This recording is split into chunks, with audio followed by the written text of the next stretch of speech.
question, Mickaël, avant d'aller vers nos commerces de détail, dont on a déjà parlé un petit peu, mais dont on va parler beaucoup plus maintenant. Question de Julie, qui a un cas très particulier. Elle dit qu'elle a un enfant qui est malade, qui a une maladie auto-immune.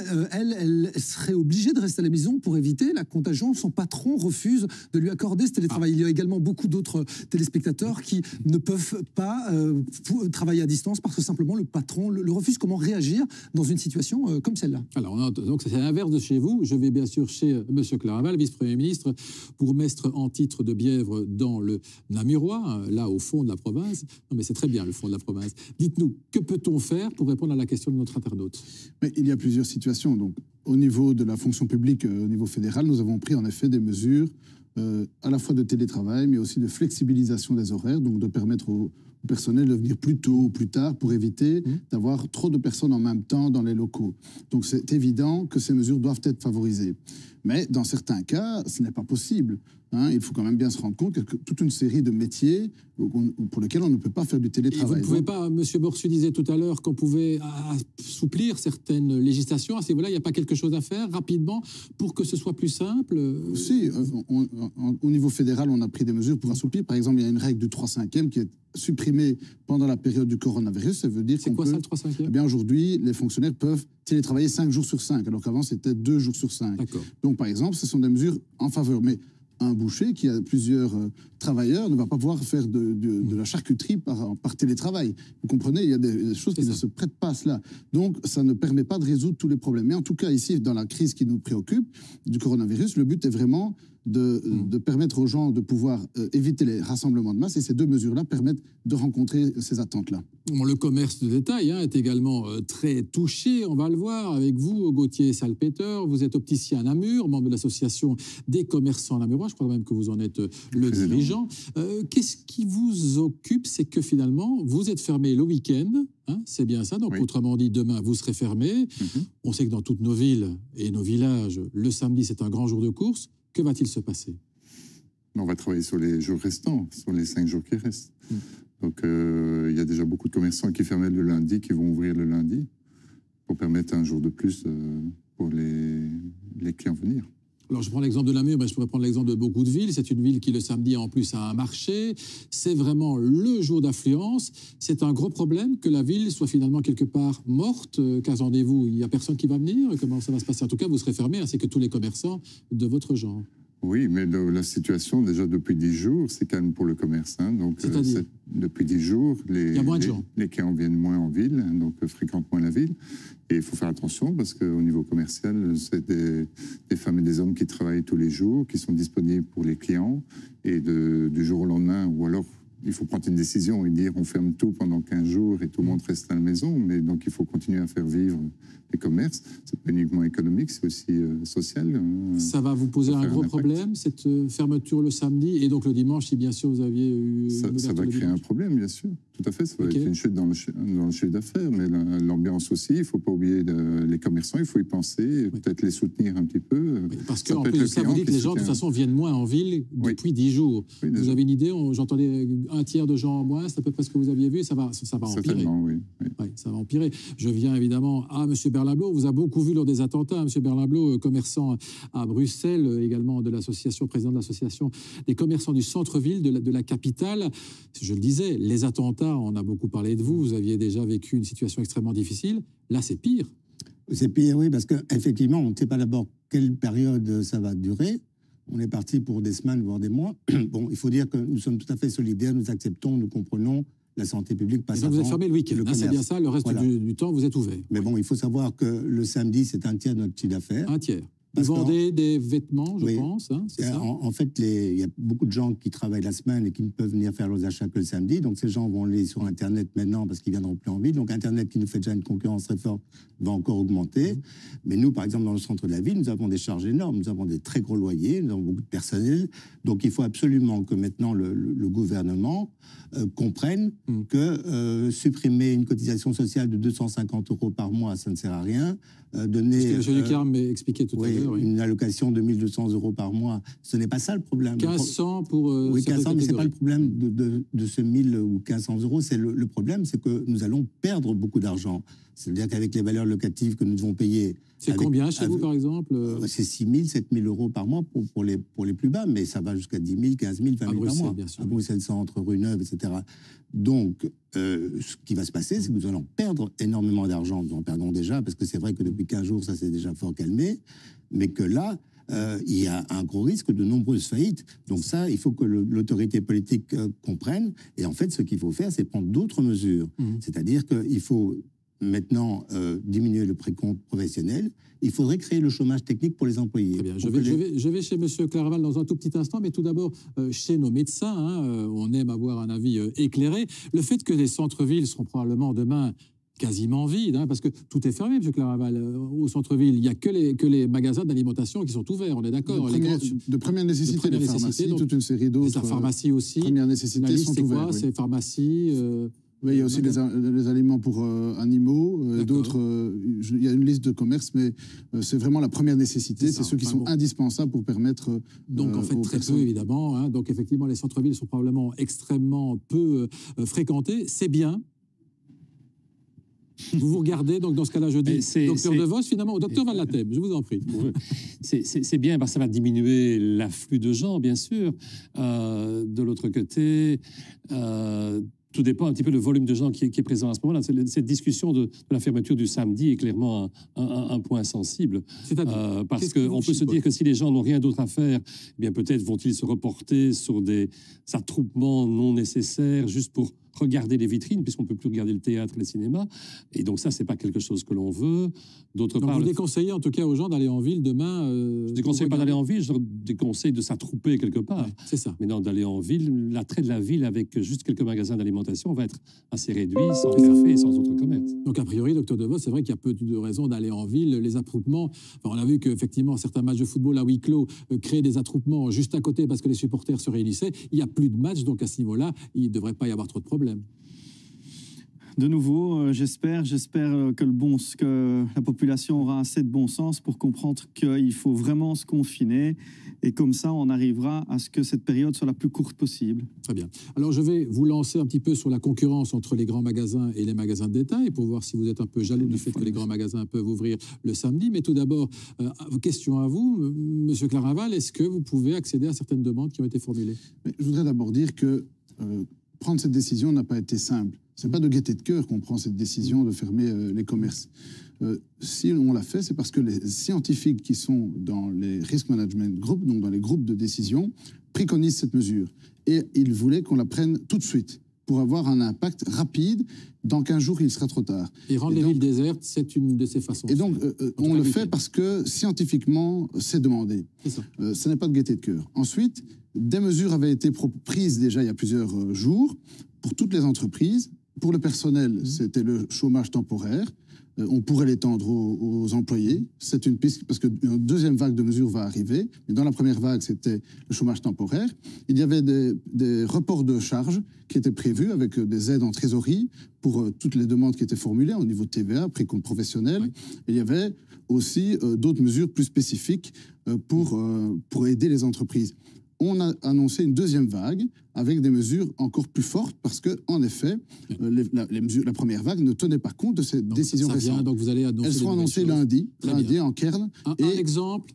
N'entrons pas dans trop de détails parce qu'effectivement c'est souvent très technique, mais un exemple de ce que vous pouvez faire. On va élargir certainement le chômage parce que pour le moment il est plafonné à 70%, donc on pourra aller plus loin. Le chômage pour les employés, mais aussi des aides plus fortes au niveau de TVA, pas des reports de charges, mais peut-être des prises en compte, des suppressions de charges. Bref, on attend avec impatience. Et ce sera lundi. On attend, pardon de vous interrompre, parce que les questions elles sont très nombreuses. Mais elles sont nombreuses et elles vont aussi, vu la teneur de ce débat, un peu dans le même sens. Il y a un sentiment d'injustice. On se demande pourquoi on prend des mesures comme celle-là le samedi et pas dans un autre contexte, comme Carole qui nous dit le marché de la batte à Liège, ça va être un véritable nid à microbes, un bouillon de culture. Et pourtant, ce marché... Les marchés en plein air sont maintenus, mais il faut qu'il y ait des distances plus grandes entre les différents marchands qui sont présents. Il y a uniquement les marchandises de première nécessité qui sont vendues, la nourriture, etc. Donc c'est maintenu, mais en fait c'est du bon sens. Il faut simplement réfléchir en se disant, soit on est une grande masse de personnes personnes ensemble, ou alors on se disperse de telle sorte à ce qu'il y ait, comme les spécialistes l'ont dit tout à l'heure, une distance pour ne pas contaminer les autres. C'est vrai que c'est quand même... Merci aux internautes d'avoir soulevé ce point. Hein. Et quand je parlais de Namur, Ville-Morte, il y a quand même un marché à Namur le samedi. Enfin, on n'est pas là pour faire la promotion du marché de Namur, mais c'est vrai que là, il pourrait y avoir des attroupements. Docteur De Vos, vous êtes inquiet quand vous entendez que le marché de la Batte, vous êtes liégeois, est maintenu. C'est un très grand marché, c'est le dimanche. Le marché de la Batte, oui, effectivement, c'est un grand marché. Avec beaucoup de gens où on fait qui des se emplettes, côtoient. mais on ne fait pas que ça, quoi. Hein. On boit un petit verre. Enfin, voilà, il faut voir ce qui va rester. C'est une bonne idée de le maintenir? Si les gens ont la possibilité de s'arrêter pour boire un verre, alors il ne fallait pas fermer les bars. Quoi, hein, ça n'a aucun sens. Donc il faut être cohérent dans la décision. Et ça, j'espère que le bourgmestre de Liège va avoir l'intelligence de sélectionner les zones de marché. Et j'espère aussi que nos concitoyens vigilants qui nous entendent, je trouve qu'il devrait avoir un peu d'audace et commencer à dire aux gens de s'écarter et donner des conseils à des gens qui n'ont pas encore compris. On a tous un devoir aussi d'éducation l'un vis-à-vis de l'autre, bienveillante, il ne faut pas hurler dessus, mais je pense qu'en bienveillance, dans l'intérêt général, il est temps aussi d'éduquer les gens qui n'ont pas encore compris. Voilà, si on peut d'ailleurs toucher le bourgmestre de Liège, n'hésitez pas, hein, Nathan Squerès, si c'est possible en tout cas, parce que c'est une question évidemment pour lui. Je cherchais à le faire, mais en direct, je n'y arrive pas. Donc c'est une mauvaise idée, Monsieur Van Lattep, vous trouvez, garder ces marchés, à Charleroi aussi, un marché dimanche, c'est quand même étonnant. Un avantage du marché, c'est qu'il est en plein air, évidemment. Ça diminue un petit peu les choses dans les risques de contamination, puisque le risque est lié à l'attroupement, on est bien d'accord, donc ça c'est le mauvais côté de la chose.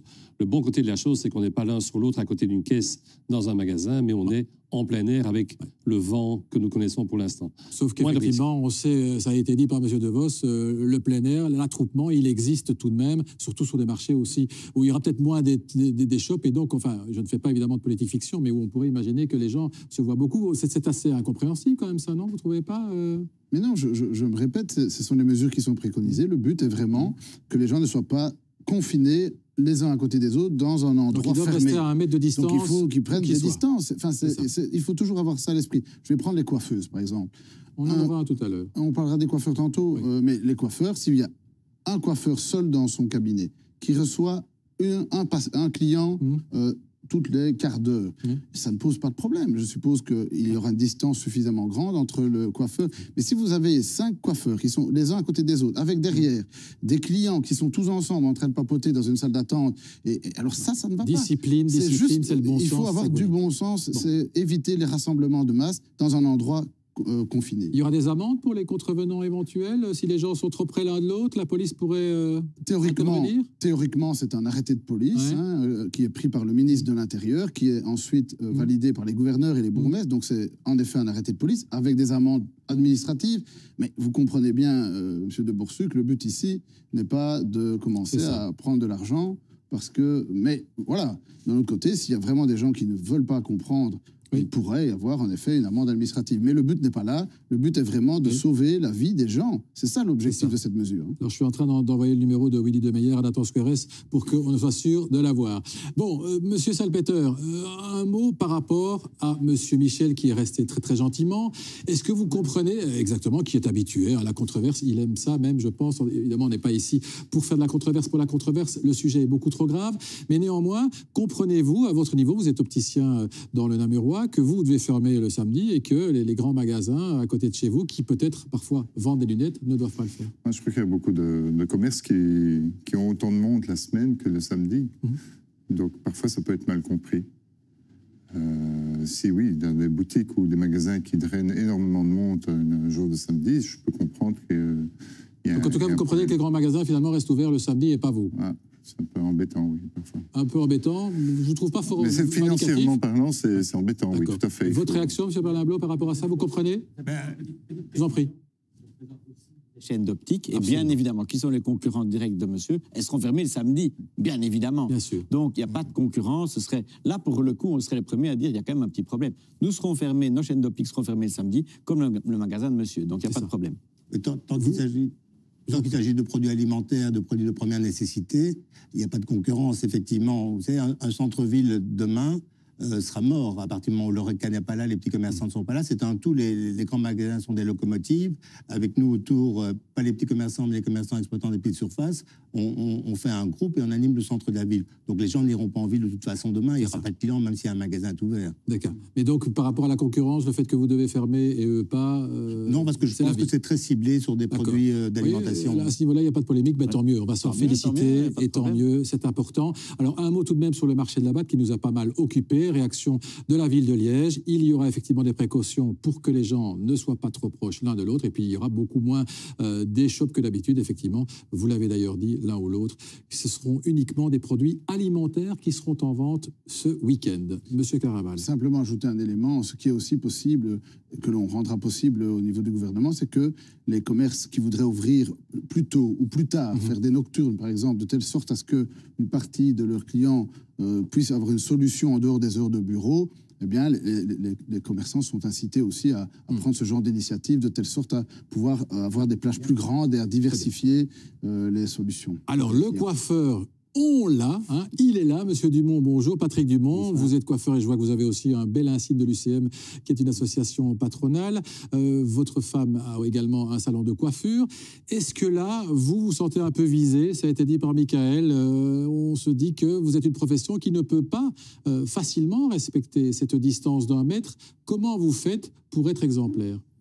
D'abord, je pense que le secteur de la coiffure est déjà un secteur où l'hygiène est de mise et de rigueur depuis de très très nombreuses années. Le secteur a déjà pris d'ailleurs aussi très régulièrement toutes les préventions nécessaires pour prévenir les troubles musculo-squelettiques. Maintenant, bon, je pense qu'il faut attirer l'attention sur le fait que c'est un secteur qui est essentiellement avec des charges salariales. Oui, là, on ne va pas revenir là-dessus parce que ça a déjà été beaucoup dit, mais bien entendu. À votre niveau, vous avez vraiment pris des précautions ces temps derniers pour mieux désinfecter les choses? Sûr. Donc, ce soir, je représente plus particulièrement la Fédération des coiffeurs de Belgique. Et donc, il est évident que nous nous associons totalement aux mesures qui sont prises en matière de distanciation sociale. Mais vous y arrivez? On ne peut pas coiffer quelqu'un en étant à 1 mètre quand même? Non, on ne peut pas le coiffer en étant à 1 mètre, mais on peut espacer les places et les fauteuils et accueillir moins de monde dans les salons de coiffure. Nous avons d'ailleurs appris avec satisfaction que la dérogation pour le samedi nous serait accordée si on recevait les clients exclusivement sur rendez-vous. Donc, donc vous êtes ouvert, si c'est sur rendez-vous, les coiffeurs sont demain ouverts. Donc absolument. Donc les salons de coiffure peuvent ouvrir. Les salons de coiffure peuvent ouvrir le samedi. Donc pour tous les coiffeurs qui regardent ce soir l'émission, à condition, bien entendu, qu'ils respectent toutes les règles d'hygiène. Et de recevoir uniquement sur rendez-vous. Et de recevoir exclusivement sur rendez-vous. Alors je peux peut-être en profiter pour dire aussi qu'il est précisé qu'un document qui doit être apposé sur les vitrines est disponible sur le site du SPF Santé. Il n'est pas disponible. Et donc, nous avons préconisé aujourd'hui de mettre une feuille A4 en précisant donc à la clientèle qu'on recevait exclusivement sur rendez-vous et d'espacer ces rendez-vous. Ce sera vraiment respecté, ça? Ou les gens, bon, si vous faites un beau clin d'œil au coiffeur, il vous recevra, non? Oui, non, je pense très sincèrement que ce sera respecté. Il y a tout intérêt. On considère que c'est une chance de pouvoir, malgré tout, pouvoir ouvrir sur rendez-vous. Donc, ce serait vraiment déraisonnable de ne pas respecter ces consignes. Michael, d'autres questions? Toutes les professions sont évidemment représentées. Ce soir, on reçoit beaucoup de messages des vendeuses dans le textile, des bijoutiers qui, eux, continuent à travailler, qui sont en contact. Alors évidemment, on l'a dit, ils ont déjà eu un élément de réponse. On demande de prendre des mesures que l'on répète tous les jours, la distanciation sociale. Il y a aussi également beaucoup, à nouveau, de messages de la part des aides ménagères. Elles sont très nombreuses à nous regarder ce soir. Et elles ont vraiment beaucoup de craintes. Elles ont l'impression qu'elles sont les laissées pour compte, les oubliées. Voilà, mais on peut peut-être en contacter une par téléphone aussi. On en recevra une dimanche. Donc, c'est pas tous les jours dimanche. Au niveau des vendeurs, hein, vous vendez des vêtements. Il y a des choses à faire. Vous pouvez vraiment demander à vos vendeurs de ne pas trop approcher les gens. Bien sûr, on expose le personnel à des risques de contamination. Nous-mêmes, nous avons des familles à protéger, donc nous sommes tous évidemment. Vous êtes à risque finalement. À risque, mais comme toute la population, bien sûr. Bon, à un moment donné aussi, il y a un minimum de risques qu'on doit prendre. La vie continue, on ne peut pas s'arrêter de vivre. On peut dire ça, il y a un minimum de risques qu'on doit prendre, on peut dire ça? Écoutez, oui, parce qu'on ne peut pas se retrouver non plus demain sans outil de travail, avec une faillite, sans pouvoir plus nourrir notre famille, etc. Nous, on a quand même un enjeu économique fondamental. Les commerçants qui perdent leur commerce, c'est foutu, leur vie est foutue aussi. Hein. Vous comprenez ça? Il y a un enjeu économique qui fait que ça veut dire qu'un vendeur va aller peut-être un peu trop près pour faire plus l'article que de raison, parce qu'il y a cet aspect économique? Il faut prendre des précautions. Mais alors, je vous dirais, monsieur Boursier, et dans les transports en commun, qu'est-ce qui se passe dans les transports en commun aujourd'hui? Ils sont bondés. Je peux vous dire qu'aujourd'hui, ils étaient beaucoup moins bondés. Pour l'avoir pris ce matin, il y avait très peu de monde dans le train. Les gens vont travailler tous les jours en transport en commun, donc le risque, il est quand même inhérent à toutes les situations dans lesquelles on se trouve. Dès qu'on sort de chez soi, de la maison, il y a un risque qui est pris. Je reviens chez vous, Mickaël, dans un instant. Il y a des professions où c'est quasiment effectivement impossible. On ne voit pas un coiffeur coiffé comme ça. Et c'est vrai que, comme dit M. Berlin-Blot, un vendeur qui fait l'article, c'est vrai qu'il ne peut pas non plus se mettre très très loin. Est-ce que c'est finalement fatal? On doit accepter cette logique économique, M. De Vos? Il y a moyen quand même de garder une distance. Je dis, c'est la distance multipliée par le temps passé proche. Et donc, le coiffeur, là, on est mal parti. Parce que le coiffeur, il faut être face à face. Donc le coiffeur, moi, cet après-midi, quand il m'a coiffé, il était derrière moi. Il est toujours resté derrière vous? Oui, enfin, il est plus sur le côté, mais... parce qu'il faut quand même... Je parle avec lui dans le miroir c'est vraiment comme ça, il le faisait dans le miroir spécialement, sans jamais venir trop devant vous? C'est pas spécialement pour aujourd'hui. Enfin, moi, généralement, devant... Il vous a peut-être demandé de ne pas le regarder comme ça, parce que ça peut arriver, quand on parle à un coiffeur, de le regarder comme ça. Là aussi, vous dites aux gens, faites attention à ce niveau-là, j'imagine. C'est vraiment les gouttelettes. Il faut vraiment penser aux gouttelettes et penser aux mains. C'est les deux choses à penser, à se mettre en tête. Une fois qu'on a ça en tête et qu'on se dit, c'est pas de la magie, c'est pas une brumisation tout autour de soi, c'est les gouttelettes et les mains. Une fois qu'on a compris ça et qu'on se dit, sur ma journée, je vais essayer de toucher le moins possible à mes yeux, mon nez, ma bouche. Si déjà on fait ça, il y a déjà peu de risques. Ça reste combien de temps d'ailleurs ces fameuses gouttelettes sur les objets, sur cette table, sur une barre dans les bus, dans les trains? On le sait? Alors on ne sait pas pour ce coronavirus-ci, mais on le sait pour d'autres coronavirus ou pour ceux qui ont dans le passé, comme le SARS on ne le sait pas pour celui-ci, dites-vous. On ne le sait pas exactement pour celui-ci. Il n'y a pas d'études, à ma connaissance, en tout cas publiées sur la persistance, sur les surfaces pour celui-ci. Mais les coronavirus d'habitude restent jusqu'à, pas forcément 1 et 2 jours. Donc on a une persistance qui n'est pas de 10 minutes, qui n'est pas d'un quart d'heure, mais ça peut aller sur une surface d'un bureau, par exemple, jusqu'à 18 heures, 24 heures, 36 heures, dans certains cas. Donc c'est quelque chose qui persiste pendant longtemps, ça ne disparaît pas comme ça. Oui, mais ça c'est vraiment important, donc ça veut dire qu'effectivement, si vous avez un peu de salive sur le bureau qui reste, et si vous la touchez par inadvertance et que vous mettez votre main sur la bouche, ça peut être un problème, docteur De Vos. C'est pour ça qu'on insiste depuis 2 semaines sur l'hygiène des mains. Les surfaces sont contaminées. On ne sait pas si elles sont assez contaminées au bout de 2 jours que pour vous transmettre la maladie. Il y a une question de charge virale. Il reste un mystère, on l'a dit avec le docteur. Et donc plus le temps passe, moins il y a de virus sur la surface. C'est pas comme les bactéries où si on laisse une pomme dehors, au bout de 2 jours, il y a beaucoup plus de bactéries. Donc ça, il faut comprendre. Le risque est très grand juste après le contact et il descend au fil des jours. Mais... Enfin, jusqu'à 1 ou 2 jours, ça c'est vrai que c'est absolument important de le lire. Mickaël, autre question. L'explication du docteur De Vos concernant son coiffeur qui travaille à distance. L'invité qui se trouve face à moi, qui a une barbe bien fournie, m'a fait comprendre que c'est compliqué aussi pour les barbiers. On reçoit également beaucoup de messages du côté des esthéticiennes. Vous avez été chez un barbier récemment? Et comment il a fait derrière? À distance. À distance, vraiment? Non. Mais et vous n'avez pas trop parlé. On dit aussi qu'il ne faut pas parler, en fait. Tout simplement, on demande au coiffeur de ne pas parler et on demande aux clients de ne pas parler. C'est du grand concret, mais c'est vraiment à ce niveau-là qu'il faut aussi informer la population. Et c'est vrai qu'il se pose beaucoup de questions. On a aussi beaucoup d'esthéticiennes qui nous contactent. Il y a Sabrina, elle nous dit, mais nous, finalement, c'est presque comme les médecins. On touche le client. Et donc, c'est très difficile de prendre cette distance comme elle est imposée, comme elle est pourtant bien expliquée, conseillée par les professionnels de la santé. Merci beaucoup. Je pense que c'était important de le lire. Voilà, beaucoup de choses ont été dites et une fois encore, c'est dans le concret qu'on comprend exactement où en est cette maladie. Merci à tous. Très bon week-end, évidemment, très